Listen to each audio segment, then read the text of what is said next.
Hi, so the 2023 ATP season is over now. It's been a while, and now we are all looking forward to the 2024 season. But I don't think anybody will argue that Djokovic has had a phenomenal 2023 season. Not that we were expecting.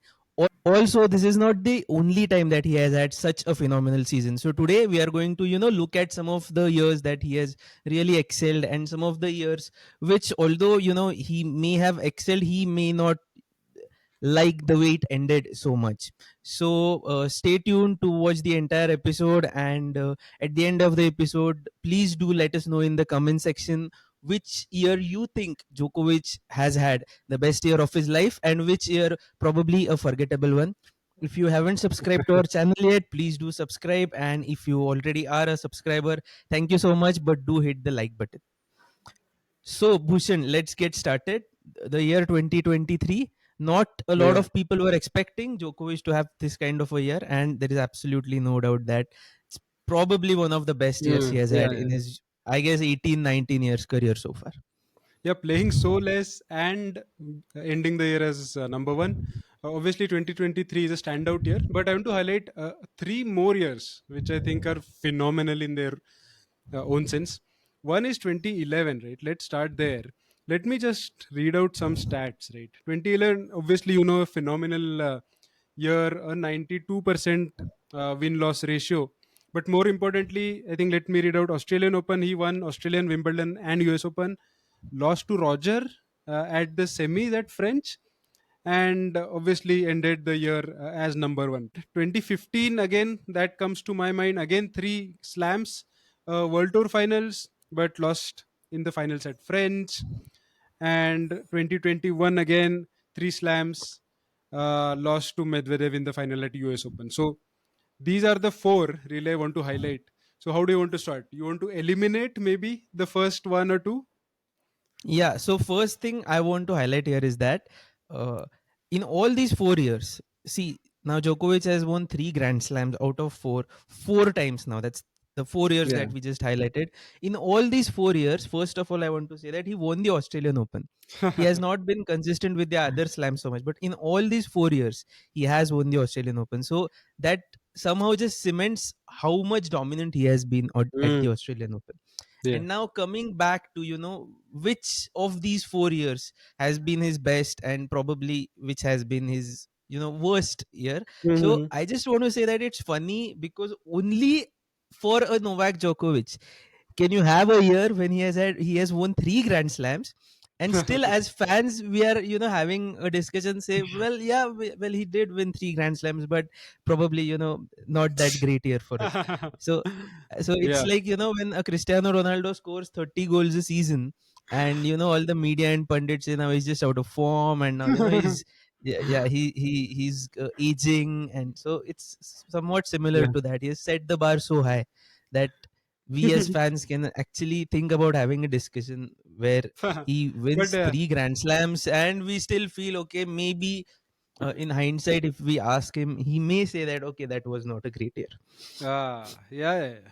So maybe going by that theory, I think 2021 maybe has to be eliminated because he lost in the finals to Medvedev. He had a calendar slam opportunity, won three slams, but somehow couldn't manage the finals at US Open.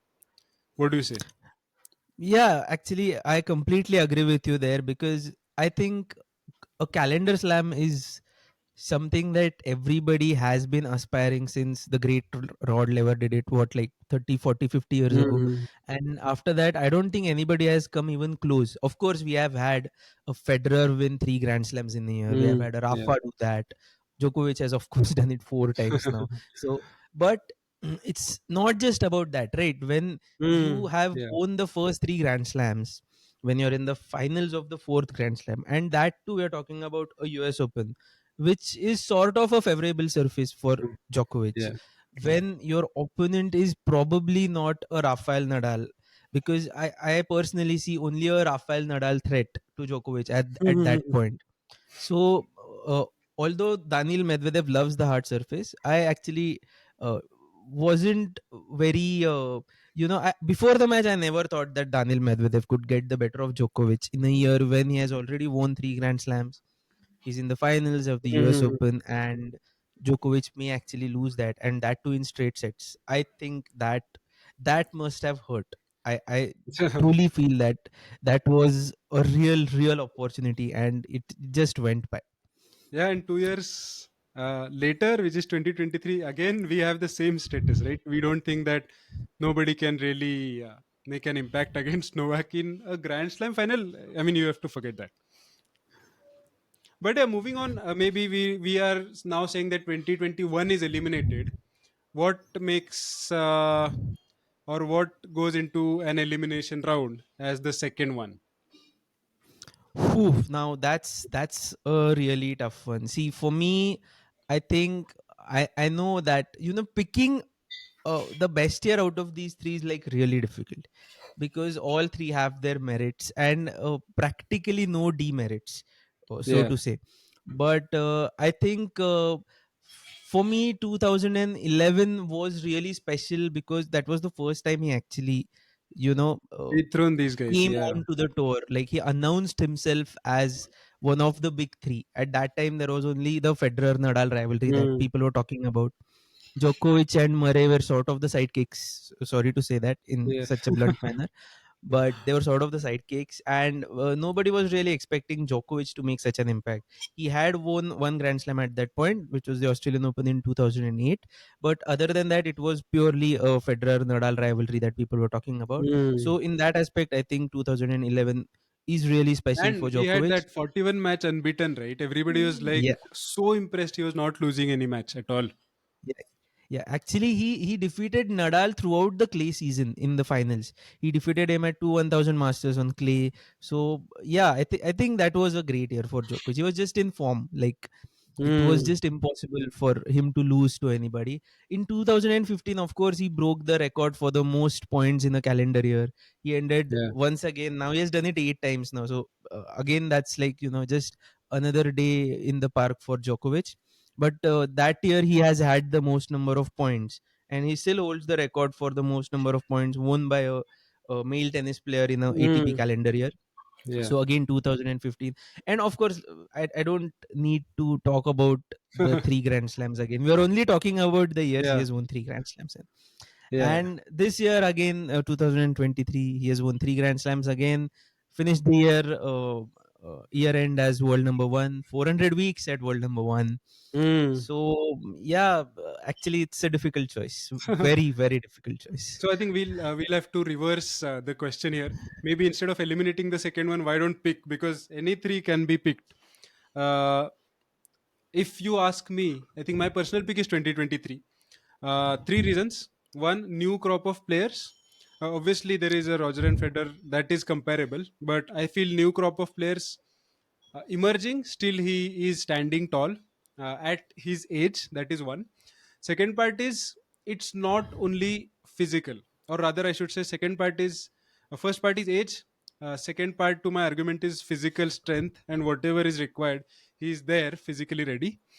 And third part is, it's not only physical, because he has strategized it, playing the least number of tournaments, still coming out on top, still being world number one, and still winning the ATP Tour World Tour finals as well. So it's physical, it's strategic and mental and planning maybe, and third is age. So these three factors have immensely contributed to the 2023 success. So I would go with 2023 if you have to ask me as the best year. And if we say that 2023 is the best year, then how many years ahead are remaining? That is also a great point, because if this is the best, then obviously he'll stay at the top for quite some time. Which is your pick, or what's your argument against Oh, this? actually, I about 2023, there are a few things that I think would bother Djokovic. The main thing is him losing to Alcaraz in the Wimbledon final. Given Alcaraz is of course an up and coming player, he's a like sh- you have said this on many occasions. Shot to shot, he is the best player on the Mm. planet. He's young, he's fast, and everything about that. But I just don't think that Djokovic losing to Alcaraz at Wimbledon, where he has won seven titles, and the main thing is he lost in the fifth set. So that actually I think is very anti Djokovic behavior. Losing a best of five sets match at the Wimbledon finals on the center court against somebody like Alcaraz in the final. I think, um, that was disappointing by Djokovic's standards. We're talking about Djokovic's standards, so the standard is quite high, like really high. So, but I think, yeah, I think that is something that could have been avoided. Secondly, Mm. I think, although he had a great year ATP wise, losing the Davis Cup at the end of the year, especially to Mhm. Yannick Sinner and all the controversy surrounding it, may have somehow diluted the effect of the success that he Okay. had earlier. Okay. So A fair in that point. Fair aspect, point. yeah. So in that aspect, I personally would rule out 2023. See, for me, the pick is 2011. My reasons are a little biased, but just hear me out. So, first of all, he dethroned Roger and Rafa. Yeah. He dethroned peak Roger and Rafa. Mm, So, I mhm. Yeah, think that's important. in terms of competitors now, if we are going to talk about Yannick Sinner and an Alcaraz, who are Mm. both 20 and 21 respectively. Alcaraz has won before this. He had won one Grand Slam. Sinner still hasn't won a Grand Slam to date. Yeah.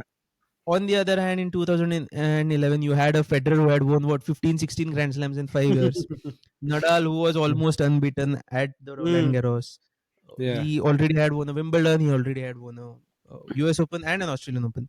So, by that sense, I think competing with peak Rafa and Roger in Yeah. 2011 and And dethroning them completely. Nadal coming back in 2024 is a story, is an exciting story. So that tells you another story, right? Yeah, yeah, of course. So, but going back to 2011, I think that would be really special for Djokovic. He finished the year in world number one for the first time, I believe. He had a great run, 41 match unbeaten streak from Australian Mm. Open to the French Open. French And semis. the Yeah. thing is that because we are talking about only the years where he has won three Grand Slams, Mm. it means that the loss will define which was a bad year and which was a not so bad year. Wow, that's a That great that point. is Yeah, what, yeah, yeah. yeah, that is what I believe. And he lost to Federer in the semifinals of French Open that year. And I remember watching that match, and I truly believe that Djokovic didn't play a bad match. I remember it's been Mm-hmm. 10, 12 years now, but I completely vividly remember watching that match. It wasn't a bad match from Djokovic's point. He played a very good match. He was just outclassed by Federer. And you know how with Federer it just happens sometimes. You can't help it. He was outclassed by Federer. And I think for him, if you look at all the other years, this would be a more acceptable loss, if I were to Mm. say, Yeah, yeah. in Losing that to sense. peak Federer. Yeah, yeah. Losing to a peak Federer. And the reason I didn't pick a 2015 was the only reason was because he had already established himself by that time, Mm-hmm. Djokovic. So nothing new there. He was already Yeah. world number one. He had been there, done that type of thing, and he lost the French Open final to Stan Wawrinka. Now Mm. losing a Grand Slam final to Stan Wawrinka at the Australian Open.